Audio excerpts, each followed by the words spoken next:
Chegamos ao capítulo 5 do Eclesiástico, e o autor começa fazendo-se algumas afirmações.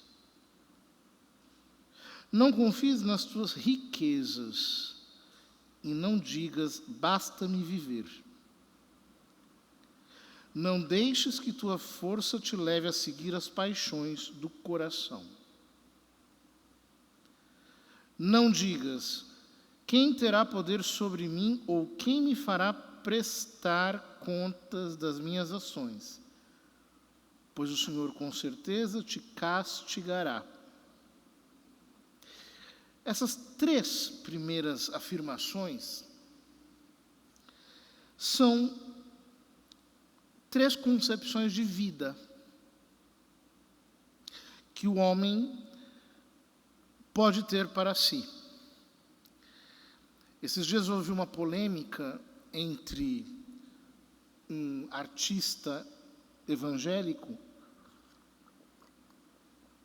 e os demais teólogos e pastores evangélicos, porque ele disse, Jesus não te faz feliz. E aí fez uma série de afirmações de um sabor um pouco estranho. E o que me pareceu mais curioso é que nas respostas não houve quem lhe fizesse uma pergunta simples. Mas o que diabos você entende por felicidade? O que é felicidade para você? Porque ele diz, tudo o que te faz feliz é pecado. Como? De que felicidade você está falando? Alguns acham que a felicidade se encontra nas riquezas. É uma concepção materialista da vida. E aí o autor do Eclesiástico diz, não confies nas tuas riquezas e não digas, basta-me viver. O que é bastante evidente, porque vejam, os bens mais caros são aqueles que o dinheiro não pode comprar. O amor, a fidelidade, a dedicação, o respeito, a consideração. O dinheiro pode comprar muitas coisas. E, de fato, nós seríamos hipócritas se disséssemos que nós não precisamos de, ao menos, um pouco de coisas materiais para viver. Se eu não tenho, por exemplo, como comer, como beber, como morar, então é muito difícil que eu, de fato, tenha felicidade. Porém, o acúmulo de bens não é garante da felicidade de ninguém, porque nós temos dramas, questões, sentimentos que ultrapassam muito a nossa capacidade de compra. Aliás, são coisas inestimáveis. Uma segunda concepção da felicidade é aquela que, aliás, esse rapaz parece ter, que é a felicidade como prazer. E aí diz o autor do Eclesiástico, não deixes que tua força te leve a seguir as paixões do coração. Isso é muito evidente também. Uma pessoa que não refreia os seus instintos mais baixos não consegue ser feliz. Então, por exemplo, um homem que quer satisfazer todos os seus desejos sexuais, ele não vai ser fiel a mulher nenhuma, ele vai ter filhos espalhados pelo mundo inteiro, ele vai ter uma vida completamente desmanchada, sem sentido, quebrada, esquizofrênica, para dizer pouco. Uma pessoa que come tudo aquilo que quer, vai adoecer. Uma pessoa que sempre se trata com todo conforto, não vai chegar a lugar nenhum, porque a vida é dura, ela demanda de nós disciplina. Então, deixar-se levar pelo prazer, pelas paixões, é um estilo de vida que traz, na hora, satisfação, mas a conta que você vai ter que pagar depois vai ser terrível. E o boleto chega. Então, a felicidade não consiste no prazer. Em terceiro lugar, não digas: quem terá poder sobre mim, ou quem me fará prestar contas das minhas ações, pois o Senhor com certeza te castigará. É a soberba, é a vaidade humana. Alguns acham que a felicidade consiste nisso, em estar no topo, em ser conhecido por todos, em ser admirado, em ter fama, prestígio. O problema é que você não deixa de ser um ser humano por causa de nada disso. A morte nos pisa por igual. Diz o provérbio latino acerca da morte: equo calpestat pedes. Ela pisa aos pés a todos por igual. Você pode ser um rei ou um mendigo, um artista famoso ou alguém ignorado. A tua carne vai doer.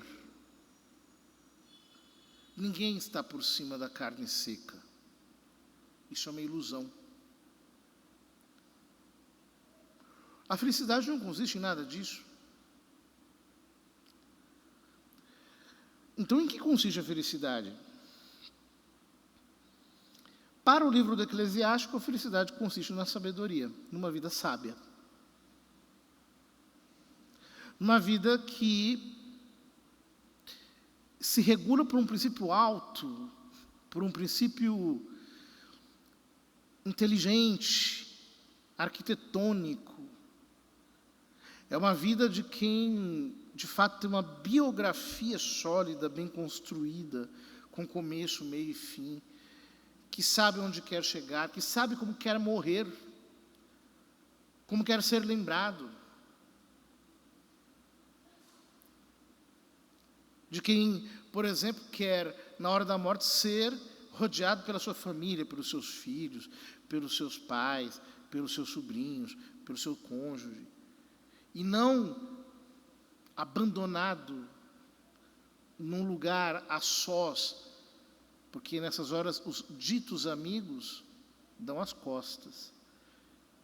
Ninguém é amigo no pecado. Uma vida sábia é uma vida virtuosa.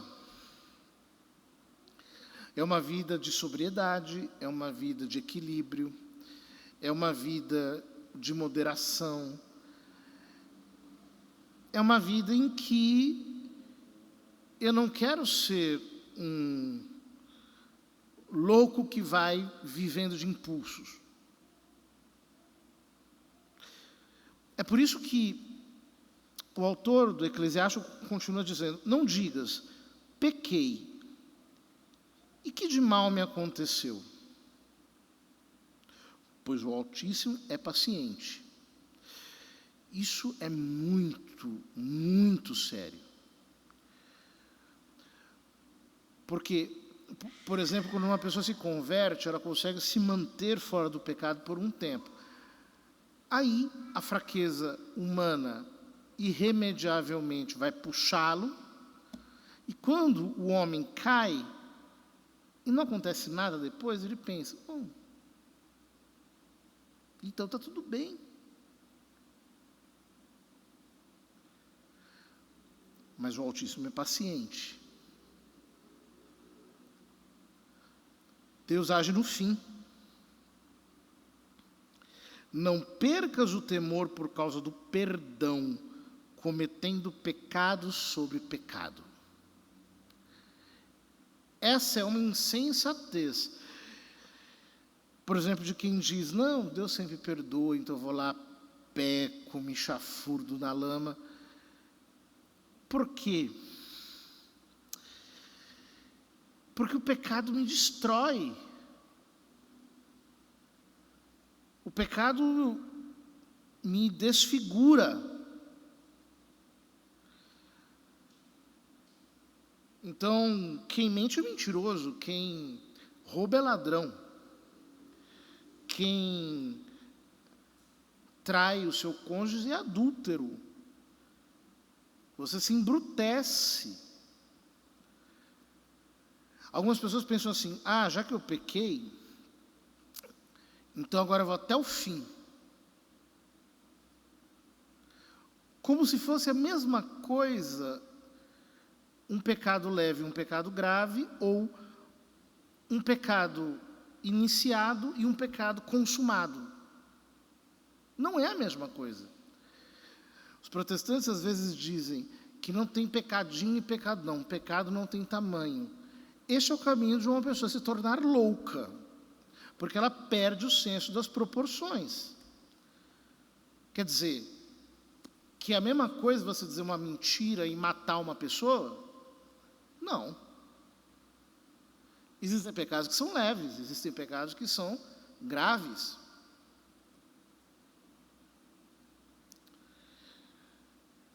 Então, eu preciso manter a reverência a Deus. Calma, eu vou voltar, eu não vou ter coragem. Existem algumas coisas na vida em que a gente tem que ter medo, não tem que ter coragem.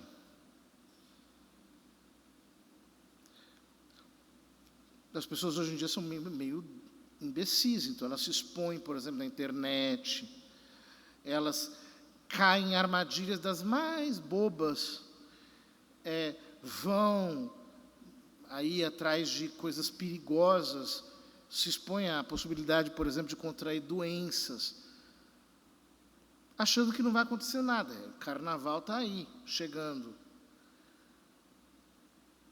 Todo mundo muito otimista, não vai acontecer nada comigo, está tudo bem. E acontece que não é assim. E nesse quesito, é melhor ser medroso. É melhor ter temor e não se expor ao perigo. Versículo 6, não digas, a misericórdia do Senhor é grande, Ele me perdoará a multidão dos meus pecados, pois dele procedem misericórdia e cólera, e sua ira se abate sobre os pecadores. É isso, né? Algumas pessoas abusam da misericórdia de Deus. E vão abusando. Não, Deus perdoa, e vão abusando. E vão se tornando cada dia piores. Vão se embrutecendo mais. Não, Deus perdoa. E vão se tornando cada vez mais vis. Não abuse da misericórdia, porque um dia a casa cai.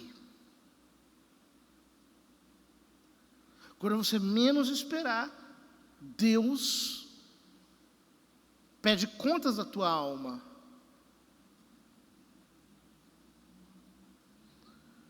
E o juízo de Deus te recolhe.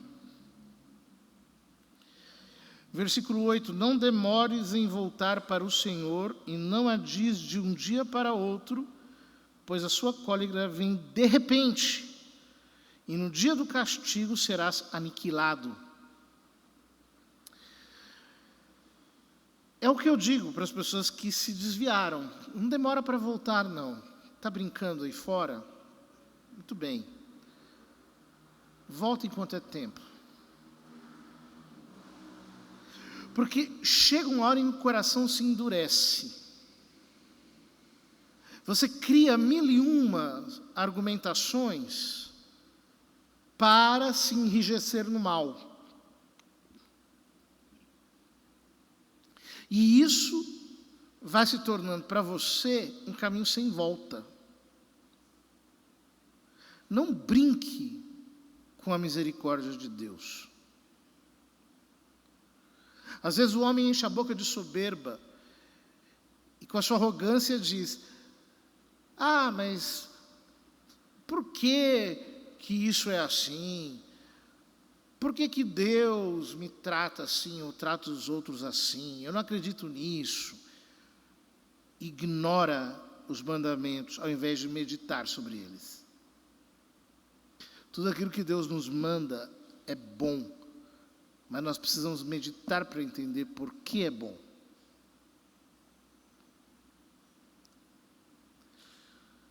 Se você pecou, não espere amanhã, não. Se arrependa agora.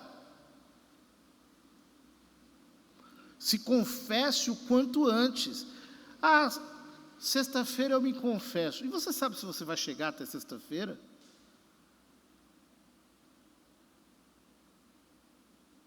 Sabe lá você se você vai conseguir, de fato, um arrependimento perfeito?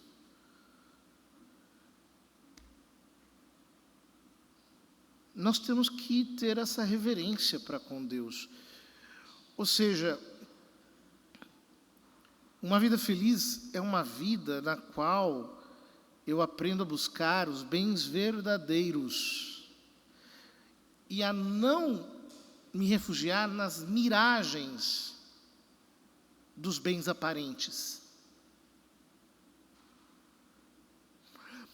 Mas alguém vai dizer: não, mas isso não é uma vida feliz, porque aí você peca com dor de consciência, chorando. Mas o que você quer? Você quer perder o temor do Senhor? Então você peca e fica ótimo, eu estou bem, estou tranquilo. Então você passa a perna nos outros e, que bom, está ótimo assim. Trai lá a sua mulher, está tudo bem, não tem problema. Você quer virar um monstro moral. Uma pessoa que não tem culpa, um psicopata. Não. Eu tenho que ser rápido para me arrepender. Eu tenho que voltar o quanto antes. Não deixar para amanhã. Voltar logo. Termina o versículo 10. Não te apoies em riquezas injustas, pois elas do nada te valerão no dia, pois elas de nada te valerão no dia da desgraça. É claro, quando a morte soar a trombeta sobre a sua cabeça e te der um beijo letal, o que adianta você ser rico? Vai para o inferno do mesmo jeito. Deus não aceita suborno. É claro. Nós precisamos olhar para a nossa vida de um jeito diferente. Não sermos como as pessoas da nossa geração, que são todas elas impulsivas, governadas pelo impulso atual. Não pensam a vida como um todo. Não estão escrevendo uma biografia diante de Deus. Nós precisamos olhar na nossa vida desde a perspectiva da sabedoria. E então nós fugiremos do pecado. Não porque Deus proibiu, não. Nós fugiremos do pecado porque ele é mau mesmo, ele é ruim, ele nos embrutece, ele nos animaliza, ele nos impede de experimentar a intimidade divina na sua sutileza, naquilo de espiritual que ela tem. Se eu não entendo isso, eu passo a minha vida inteira vivendo a lei de Deus a pulso, e não é o que Deus quer para nós. Ele quer que nós mergulhemos na sabedoria da sua lei e entendamos, através da meditação, por quê tal coisa não me convém. E com consciência, porque nós temos uma visão integral da nossa vida, nos encaminharmos para o nosso fim, porque afinal de contas nós não somos animais. Quem é guiado pelo instinto é o animal. O ser humano deveria se guiar pela razão, e a razão sempre busca o fim, ou seja, o porquê de todas as coisas.